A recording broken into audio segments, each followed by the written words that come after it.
The Boston Red Sox break the fast. After a long offseason without a single free agent, they make a huge splash. In the wake of the disastrous Alex Bregman to Chicago news breaking, the Red Sox just come out and sign Ranger Suarez, doubling down on pitching to a 5-year, $130 million deal. Absolutely electric. I'm Nick the Voice, joined by Terry Cushman Jr. We are the Bastards of Boston.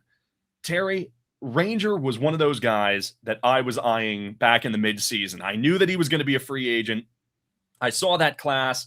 I mentioned him alongside guys like Framber Valdez, guys like Michael King, guys like Dylan Cease. And out of the four of those names, Ranger Suarez was far and away my favorite option, really. The other guys had some red flags. Ranger, I mean, I just love this dude. What is your reaction? Obviously, this comes as a pivot to the very shocking Alex Bregman debacle, and a very unexpected one at that. What was your reaction seeing the news, and what are your thoughts? Well, the disclaimer here is I do like the move, but the reason why I'm disclaiming it is it's more complicated now than it would have been in October had you just went that route instead of the Sonny Gray route. And some people might say, well, in November, his market wasn't settled and, it just couldn't have happened. And my response to that is nobody was trading for Sonny Gray anyway.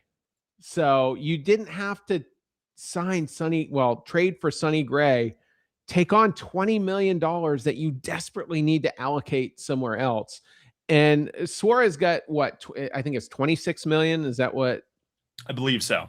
Yeah. 130 divided by 5. So I think that's about 26 million. I mean, he's an extra 6 million over Gray, or 5 million, actually. I think Gray's getting 21 million. So it would have been a similar move. You would have had him for 5 years. And, I would have liked it better. But, and like you said, I don't know if he was my top guy in October or September, let's say. But, after you spoke about him, he went from towards the top of my list to the very top of the list. And the thing that I've always noticed about him is the dude is nails in the month of October. That's what we needed so bad. And I think I said once or twice, go get you a John Lackey type guy. Maybe his regular season numbers won't blow you away, but he'll lock it down in October and, help you win a championship. So that was, that's kind of why I wanted him. His fastball isn't great, similar to Sonny Gray's, but every single other area of his savant chart is elite. Only gives up soft contact, keeps the ball in the park. His pitch mix is wide. I mean, he can throw a sinker. He's got a slider. He's got a changeup. His fastball so far has been enough to keep hitters honest, but he just throws such a wide range of pitches really well. You look at Bayo, he was a fastball slider type guy, and a changeup guy until late in the season. Then that got away from him, and it just didn't end well for him. But so there's a lot to like there, but we've got some housekeeping to do if we're going to get a hitter. So anyway, what were your thoughts? Well, you're absolutely right, pointing out the similarities, funnily enough, between Ranger's profile along with Sonny Gray's. It's like Breslow really does have a type. You have this low velocity type of dude with just an absolutely massive repertoire of pitches that he uses to just attack the zone. The thing is that, maybe Sonny Gray Ks a little bit more than Ranger. Ranger is sitting a little bit under 9 Ks per 9, I think about 8.6, if I recall correctly, last season. But still good strikeout numbers. But like you said, just tons of weak contact, and I love to see that. It is an interesting move because this is a guy who is, without a question, the number 2 that we were initially looking for early in the offseason. And it's strange to come at this time, especially, like you said, after the Sonny Gray move, where everyone, not wrongly, I wouldn't say, presumed that Sonny Gray was the budget number 2 that the Red Sox had found. We don't know how long the Red Sox were speaking with Suarez's team. Obviously, they probably had a feel for him for a little while now, but it is so funny the timing of this move with Red Sox Nation being up in arms over the news of the Bregman signing. This seems like a strong pivot in a completely different direction. Now, the bad news is that this probably means Bo Bichette is completely off the table. I would even guess that the other Suarez, Eugenio, is also off the table. I have a hard time believing that the Red Sox are going to add anyone else in free agency until they move some money. And that's going to be something that, the Sox are going to speculate on, that we're going to speculate on, and really the whole fan base is going to speculate on until it happens. We heard it all season long, right? About the competitive balance tax and not going above that certain threshold. And I believe with Rangers payroll being added to the rest of the teams, this does put us about 4 or 5 million over. It just to me seems like this is the beginning of what will inevitably be a Duran and or Bayo trade. That seems to make the most sense to me rather than an earlier Tolley, since, those guys are not only, in my opinion, more talented, carry more upside, but are also dirt cheap. Yeah, I've got some thoughts on that. Let me just say one other thing. Just reacting to it. All morning long, I was actually up earlier than normal this morning, and there were some tweets coming out. I know Rob Bradford was one of them, and said the Red Sox are exploring a number one or number two, but it seemed like it was via trade. Freddie Peralta was the big name this morning, and there may have been another pitcher as well. So I'm like, instantly, I'm like, well, I mean, you don't really have short of blowing up the farm, you don't really have the assets anymore to do it. You got Wilson Contreras, which I liked. I did like that one. You gave up some for Sonny Gray. You gave up arguably your best right-handed hitting prospect for Oviedo, which I still hate, by the way. So I'm like, a trade just doesn't make sense. And then the Ranger Suarez tweet storm happened, and I'm like, I missed it. I was like 5 minutes late, even though my phone was near me. I'm like, Facebook Messenger posts were popping up telling me about it before I got to Twitter. And the war room was off to the races too. And I was surprised. And this is the most significant starting pitching acquisition via free agency since Nathan Eovaldi 8 years ago. So he got a 4-year, $68 million deal. He was paid $17 million per year. Wasn't a great contract. 2021 kind of saved it from being a complete dud. And he helped pitch us into the postseason that year. So this is not a consequential type deal. This is what I've wanted the Red Sox to do all along in the post-Dombrowski era. When the Tarek Skubal deals come out and they hit free agency and we don't want to spend $400 million, I'm okay with that. As long as you're operating in this part of the market with a proven pitcher who's barely 30, I think, on a 5-year inconsequential deal. I think starting pitchers tend to have longer careers than hitters do, or at least I think their primes last a little longer. Let me just say that. And, like Kevin Gausman was a guy I wanted so bad in the 2021 or 2022 offseason. And he got a very similar contract. I think it was a little less than this one. But that's what I've wanted. And I don't think I've been unreasonable to expect those types of deals. And that's what we got. So, but again, that Sonny Gray deal, it sucks because you need that money to go get your bat, and we'll get into some trade possibilities here, but if you had that extra 20 million, you had free agent possibilities, So getting to it, yeah, you got to free up some payroll. You're 4 million over the threshold. 264 is the second threshold. We're at 268 right now.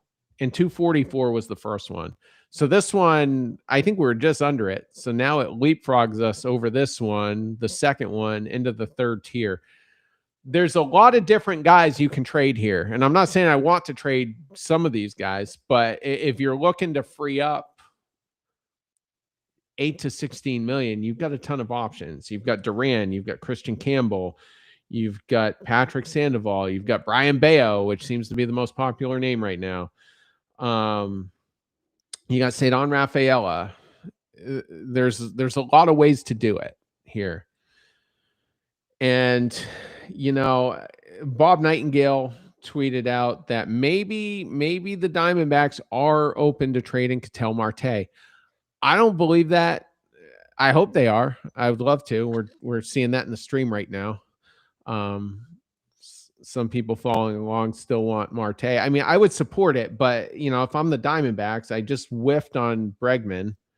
I got Arenado, who might be a net zero positive offensively. If defense is important in Arizona, he still has a very good glove, and he'll help you a lot in that aspect.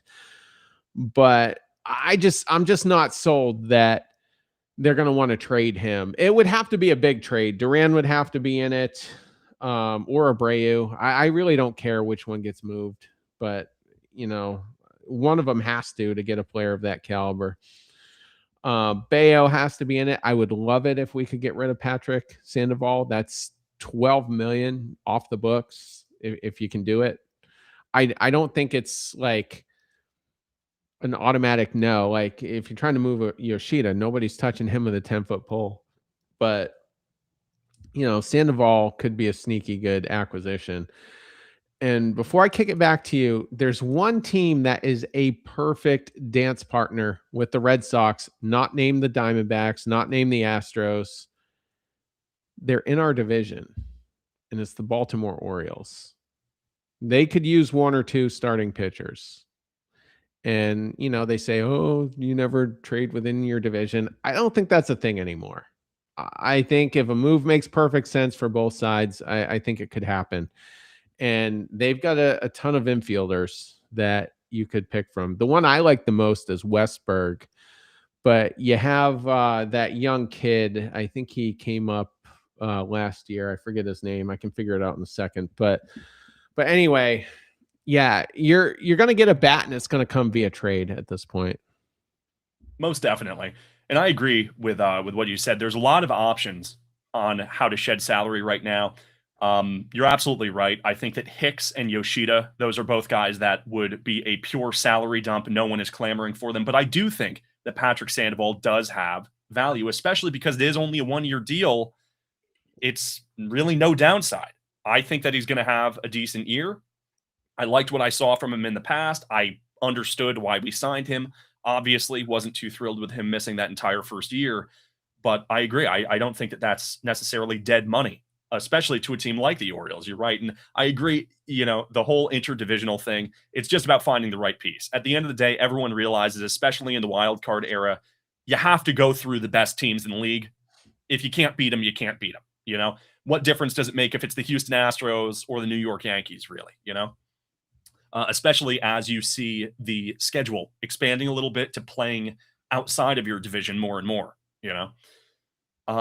it's interesting, One thing that I think everyone has been focused on, myself included, is the idea of keeping our best prospects, right? No one really wants to give up early. No one wants to give up Tolley.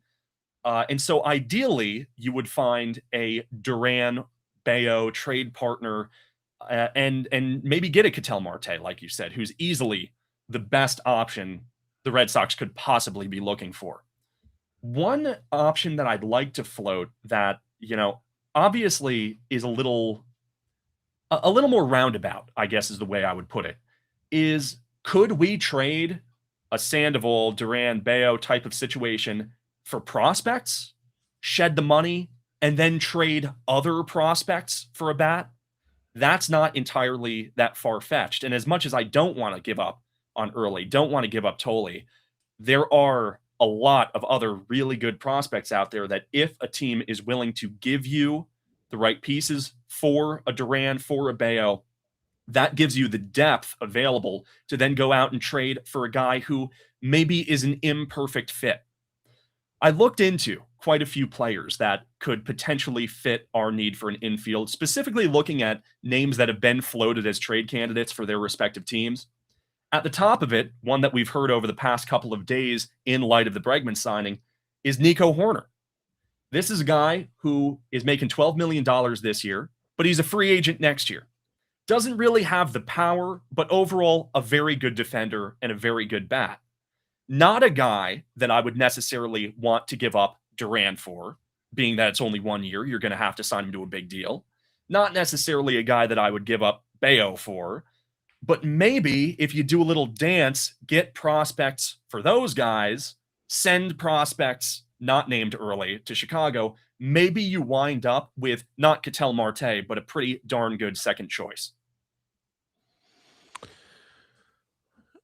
I wouldn't say Horner's quite at the top of my list. He's probably not my top 3, but he is serviceable. He's a high average guy, a high on base guy, a great defender. So I would do it,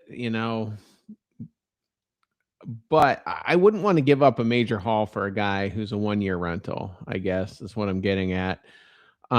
I haven't looked up the Cubs rotation. I know Justin Steele's probably going to miss a good part of the season, coming back from Tommy John. But I don't know. I mean, if I wouldn't even trade Bayo for him. Let me make that clear. And maybe that's not a popular take. Maybe a lot of people disagree with me on that, and that's fair. But I mean, I would be uncomfortable trading Bayo for a guy with 1 year of control. You've got a guy like Marte out there with 4 or 5 years left on a very team friendly deal. I would do it for him. But yeah, you've got tons of depth. I would flip a guy like Oviedo if the Cubs were interested. If they want Cutter Crawford, Patrick Sandoval, I might even flip 2 of those 3 for a guy like Horner, but I wouldn't give up a major haul by any means. Yeah, most definitely. I'm in the same ballpark, and that's kind of the unfortunate thing when you look at a lot of the options that we're left with. There's no perfect fit. And like we've said, Bichette, Suarez probably not going to be the answer just because we need to shed payroll. And, other names that come up, we've heard Brendan Donovan a million times. We've heard Isaac Paredes a million times, both of whom have upside. But again, I think 2 years of control on each of those, 26 and 27 arbitration. I also looked around. There's a few other names that, I would throw out just for speculation's sake. This is like probably the third tier for me, but you could go out and get an Ozzy Albies type of guy who I believe is making $7 million in 26 with a $7 million team option in 27. You would have Alec Boehm for 1 year. Josh Young is just entering arbitration now. These are guys who you're obviously sacrificing the bigger picture. Maybe, you have to choose between defense, power, on base type of thing between those guys. These are, not the impact players that any Red Sox fans want to see, but they are guys who I think could maybe plug the gap and just give us another infielder that we need so badly.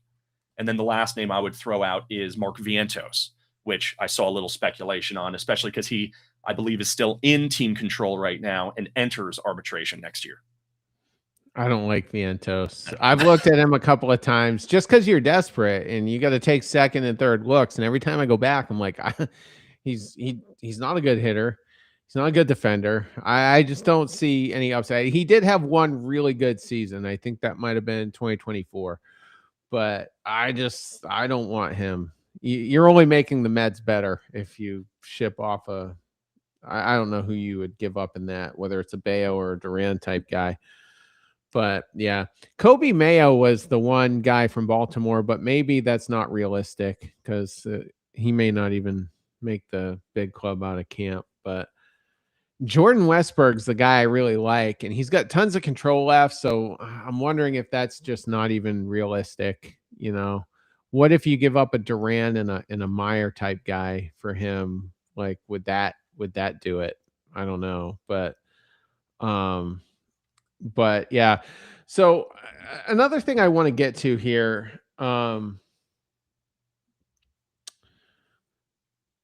wondering if someone kind of stepped in and helped Breslow with this. If someone kind of took the phone away and said, Let me talk to whoever this player's agent is." I just I'd be shocked if he comes up with all these solutions by himself. I mean, trading Duran, that should have happened. You could have got something awesome for him in the winter meetings, and it didn't happen. And part of me hopes they call up the Padres and see. I would give up a major haul for Tatis. Oh yeah. I would put Bayo in it. I'd put Duran in it. Maybe Tolley. I don't know, especially now that you have Suarez. But it's just these next few weeks are going to be fascinating. They are. They really are. It is funny just with the timing because, we have a reputation, obviously, in the Red Sox fan base, right? And, a lot of people look at the Bastards of Boston as being very negative, which we can be, certainly. But it is very funny because in light of that Bregman thing, didn't it kind of seem like the entire internet for a time being turned into us? You saw Yeah. even the most positive Red Sox fans were going for the pitchforks, going for the torches. The reporters were asking the hard questions. We were talking about, John Henry's going to hear this. Like you can't live this down, dude. Breslow, what are you doing? All this, and you saw even some of the most positive Sox fans on Twitter and some of the most Sox friendly media personalities being like, okay, this is a disaster. What the heck are we doing? And it's funny. It was a weird space to live in for just those 48 hours until this news broke and everything sort of returned to normal. I mean, like you said, it's like welcome to our world. I mean, we've been living in this world for a long time now, and before the Bregman doomsday move happened, I was kind of attacking the Bresbians on Twitter. I was like, or maybe it was just after, I can't remember, but I said something to the effect of, you know, we've had one good winter since 2018, but all them people that are finally jumping on board, they're acting like this is the first bad one. I'm like, no, we've had tons of bad ones. I said it earlier. This is the first long-term deal in the starting rotation via free agency since Nathan Eovaldi. Okay. So that trend is finally bucked. It took all the way to 2026 to do it. But I I don't know, but last night I was destroying the team as bad as I ever have. I didn't get to do the Bregman show with you guys, so I did the follow-up show. And I pointed out, I'm like, if Sonny Gray's a complete bust, everything drops off quick after that. Suddenly you need Bayo to be the guy again, to be that number two. And then there's the back end of that rotation is just so unsettled. But so now you've got Suarez in there behind Crochet. So you got a great 1 and 2. I'm willing to hope for the best now for Sonny Gray. Now that we've made a competent move here. So we'll see. I mean, he could be the number 3. Maybe he's the number 5. He's just a raging head case, so my expectations are still pretty low. Maybe Oviedo. Maybe they unlock something there. Maybe he ends up being a big guy. Maybe Early makes the team out of camp. Maybe he just mows everyone down, and you have to put him in there. I don't know, but I was destroying the team as bad as I had all winter last night, and It's been an interesting 24 hours. And I said last night, I said, you're 76 to 78 wins. That's what this is. But so with Suarez in there, I'm willing to go as high as 85 right now. Yeah. You give me a good bat, a good corner infielder, or just go get an unforeseen stud outfielder like a Tatis type guy that would probably put Rafaela defensively at second base. Go do something like that, and I'll put us at 90 or above. I'm not gonna. There's no scenario where I pick us to win the division. I'm not doing that again. I did that last year, but suddenly it's not as dark out today. Most definitely. I mean, the Red Sox right now, no exaggeration. I think to call us a top 5 rotation in baseball is not unfair in the least. Ranger Suarez is a nasty, nasty addition. And like you said, behind Crochet, I like Gray. I'm ready to root for him this year. And with that, I mean, you just look at the depth. You have so many guys who can fit into that 4 or 5 spot that you just hope, all right, certainly 2 of them, can figure something out. Whether that's Kyle Harrison and Cutter Crawford, whether that's Bayo and Sandoval, whether that's Early and Tolley, whoever it happens to be, you've got to enjoy, just the depth that we're operating from. And I think especially if you add an infielder, which we need to, obviously, we simply don't have enough on the roster. But when you add an infielder, if you add a really good defensive player with just a good bat, not a great bat, just a good bat. I mean, I said it before on Twitter. I'm not looking for an all-star. I'm not looking for a guy who's going to get MVP votes. Just give me like an above average player. You know what I mean? Give me 2.5 WAR at second base, a guy who can play every day versus both hands and give you decent defense. And that'll go a long way. And whether that's a rental, in the form of a Horner or a Brendan Donovan, whether that's in a huge surprise, like you mentioned, Jordan Westberg, great idea, one that I never thought of. Regardless, there are a couple of paths forward to at least make sure that we are competitive in 2026, if not long term. I think so.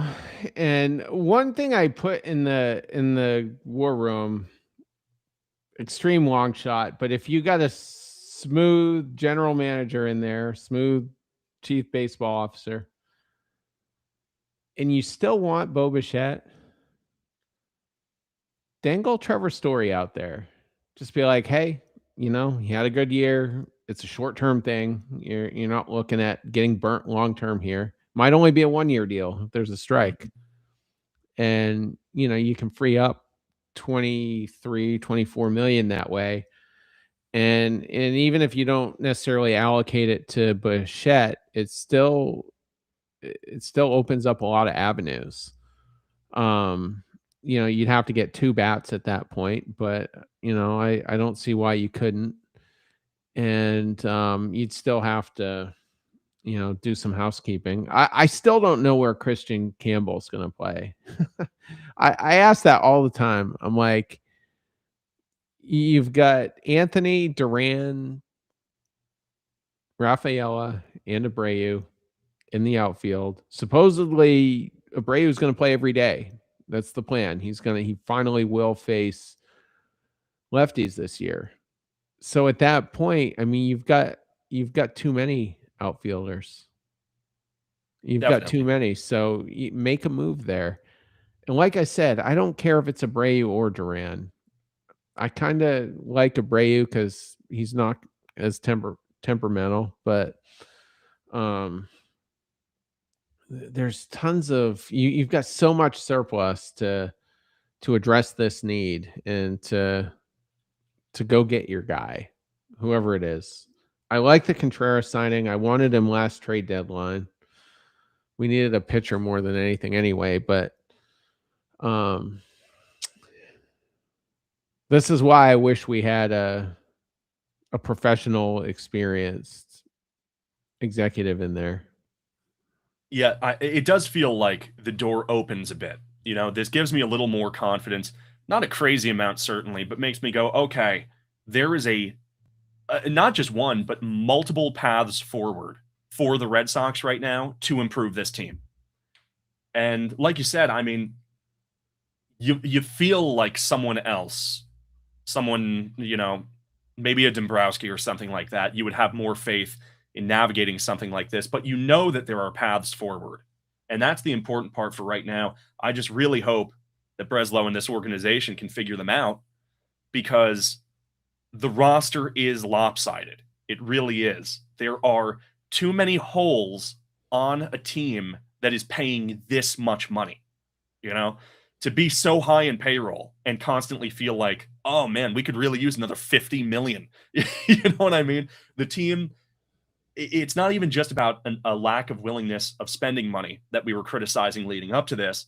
It was a misallocation of the money that you did spend. This finally appears to be a really good free agent. It's the first free agent signing that I felt excited about in Red Sox history. Going back, I'm genuinely not sure how long, because I wasn't a Trevor Story guy personally. So, I mean, it's just, I don't know, it's shocking. And I remember, just to loop around to where we were in, at the start of the show, is I was just about to leave the house, funnily enough. I was just going to run a couple of errands. And before I did, I felt my phone buzz. I go, what's going on? No way. Hold on. Like 30 seconds ago. Are you kidding me? It's just unbelievable. It was one of those things where I had to refresh to get a couple sources, because I thought, well, maybe there's some bad reporting going on here. But no, it's really here. Ranger Suarez is really on the Red Sox. And as unsure as I am about this offense next year, the rotation's going to be filthy.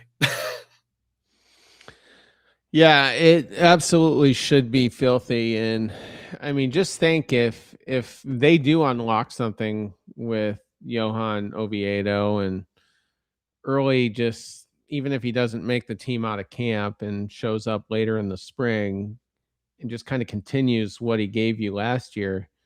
I mean, you could. I'm not sold we're a top 5 rotation, but I mean, you certainly could be if one or two of those guys really, you know, comes through for you and takes a big step.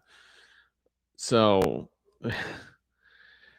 we'll see. I just hope we can get this team more streamlined. I don't know how they're going to do it, but they are. They're not going to be $268 million going into camp, I don't think. And I just hope we get some moves that we're comfortable with, moves that balance us. I want to see on a daily basis more righties in that lineup than lefties. Yeah. I Yeah. want to. I don't want to see. Anthony has reverse splits, so he's gonna. I don't look at him like a conventional lefty, but I don't want to see more than 2 or 3 other lefties not named him in that lineup every day. And I don't want to see the platoon dynasties. One of you mentioned earlier, might have been Johnny, that if you get that, I think he was using the third baseman for Houston, Paredes. If you get him, that kind of ends the platoon dynasty. But Alex Cora is going to still do it. He's running a kinder camp, and everybody gets a ribbon and everybody gets to play. But and you spoke about how everyone says we're the most negative podcast. And I point out, like, once a month, we don't root for it. I know it makes it seem like we're rooting for it, but when the team does bad, we do bad. When the team's doing good and they're interesting, our number of downloads go through the roof. And we are coming off of a record year. We didn't blow the previous record out of the water, but we beat it by about 25,000 downloads.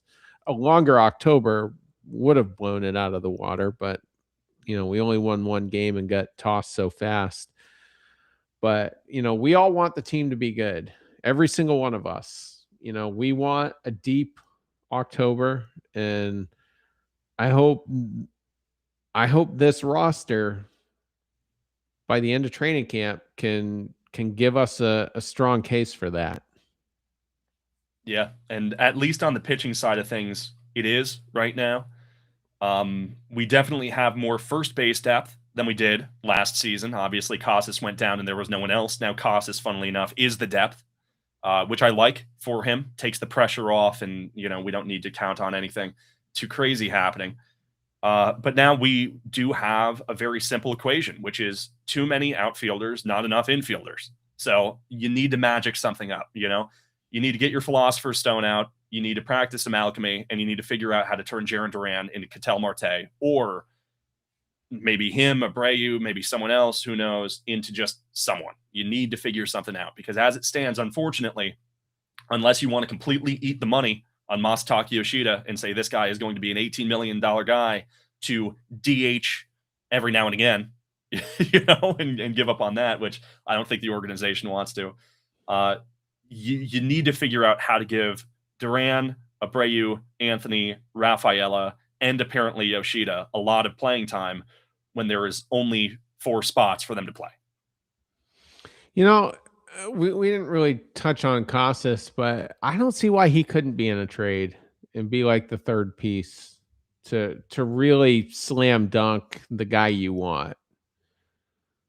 So it's probably I don't know who would line up. I'm looking at Baltimore as a team with a lot of surplus, and I think we're really a good dance partner, even if it's not a Westberg type guy. But we'll see. There's a million different scenarios that can play out in the next few weeks with a bunch of different players. I'd love to see Rafaela get dealt. That if he sucks this year offensively, there's never going to be a player whose glove is so good that I think it justifies one of the worst bats in Major League Baseball. I'm just not that. I'd rather have an average defender and a big bat in that lineup. Just give me not below average. We've had a lot of that, but give me an average one. And I would just love to get out of that deal so bad. And and then Casas it'd be nice to get the circus out of the clubhouse. Yeah. But, we'll see. Yeah, you'd love to get a temperature read on some of these guys, because you have to imagine that there is a market for a guy like Duran, not so much for Casas potentially, but I mean, he has upside. I mean, I'm not going to say that, Casas is a worthless player or anything. There's a chance of him being a very productive first baseman. It's just not necessarily something you want to put all your cards on, But we know that there's a market for Duran. It's just a matter of meeting Breslow on where he is on that. And for me, I mean, Duran is not the 7-WAR player that Breslow seems to like to think he is. I don't think he's ever going to have another 7-WAR season. I really don't. If you have to package him, and maybe you do lose, quote unquote, and you have to be ready to do that. Maybe if you add up all the WAR and run all the numbers, Bayo and Duran and maybe some other prospect, maybe they aren't as beneficial to the team as Ketel Marte. But at the end of the day, you can only play 9 guys every day. You can only have 26 guys on your rotation, on your roster, 5 guys in the rotation, 8 guys in the bullpen, 9 guys as your starters every day getting at bats. So you really do have to, unfortunately, take the loss sometimes. And we'll see if Breslow is able to do that. Just imagine if you do get that bat, whoever it is, and then let's just say Marcelo Meyer takes a huge leap this year in terms of health and performance. And then all the guys are who they are, the rest of them. Man, what a surprise team. And I know I said I'm not willing, there's not going to be a point where I'm willing to say the Red Sox are going to win the division. But crazier things have happened. Every year there's always that one team that, maybe you don't have a ton of expectations, but or bad expectations, I should say. And then they just rattle off 100 wins. That Tigers team, I know they fell apart last year, but they were better than the Dodgers in mid to late June on paper. They had a better record. And so, you know, things can materialize right now, but the one thing they're not doing, they're not putting all their eggs in that basket this year. They're not putting them the big three that we spoke about every episode last winter. The eggs are clearly no longer all in their basket. So we'll see. It's going to be a more interesting January than years past, because the team's very unsettled. We've got all the surplus in the world to address those needs. And the one last thing I'll say, Durant alone gets us under that next threshold. We're back on the first luxury tax tier because he's getting paid $7 million this year, and you're 4 over it. And you probably have to add a bullpen piece or two. So you gotta trade more than just him. But I think the increased urgency now to get that payroll down, I think the more likely it is he gets traded. I don't think he's necessarily going to be valued as that 7 WAR guy anymore. Yeah, and it's a good thing ultimately, because the there's this concept. I think Stephen King talked about it. The idea of kill your darlings. The idea that when you hold on to this beloved thing, right, this idea that you have or whatever it is, in whatever context it can be applied to, when you're holding on to the idea of something so much, you need to be ready to let go of it. And sometimes you need to viciously let go of it. I would say that Jarren Duran was perhaps Craig Breslow's darling. Just get this dude into a trade. It's going to sting. I like the guy's bat. I like the player. But, you just have to do it sometimes to field the best baseball team. Hopefully, signing Suarez and putting ourselves over that threshold, hopefully that is the Band-Aid being ripped off. Hopefully that is us sort of forcing ourselves into an uncomfortable situation to then get out of it. So fingers crossed. I agree with you. Very interesting January. And obviously, we're not done, clearly. But how does this move change your temperature read, or your grading on the offseason thus far?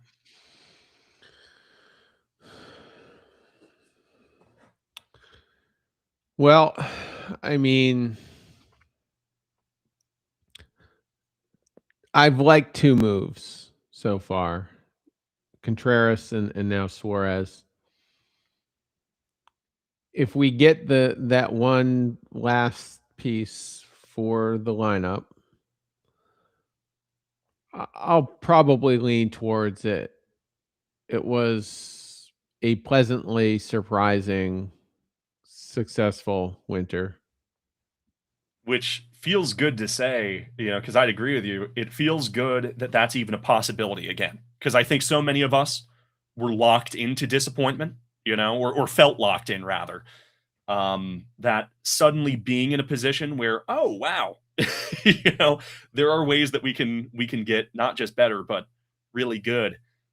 That is just very reassuring, and Breslow has a shot at really recovering from the mess that we found ourselves in.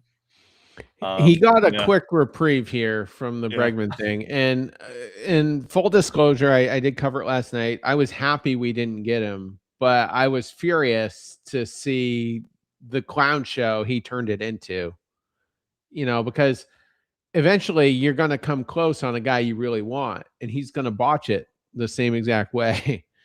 He's going to find a reason to botch it. And I want to know that I have a guy in that front office that is competent, that can get it done and can address needs. And even though I'm willing to say if we do get that next piece, we've had a good winter, like this would be probably our second best offseason in the post Dombrowski era. I'm sick of saying post Dombrowski era, by the way, but this would be our second best offseason. But he's never had a good regular season. He's never addressed the needs during the season.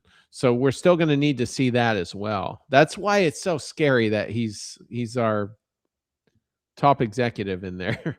That's a great point. He was asked pretty much point blank about the Devers Bregman controversy one more time.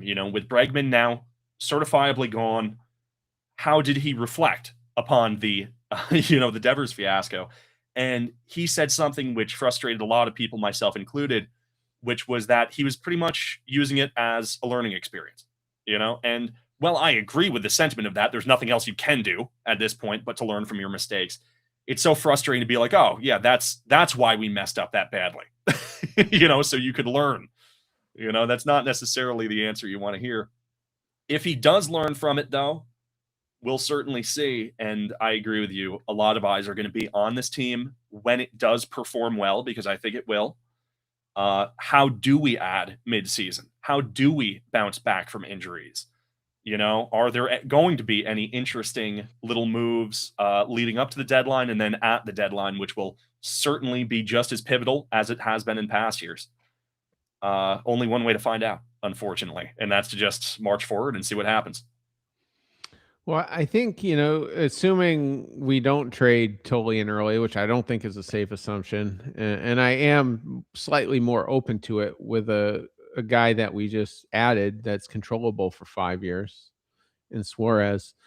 But those two can come up. I'm not as worried about the trade deadline this year as I was last year, because those two have been cooking in the minors, and you're still going to have tons of depth either way.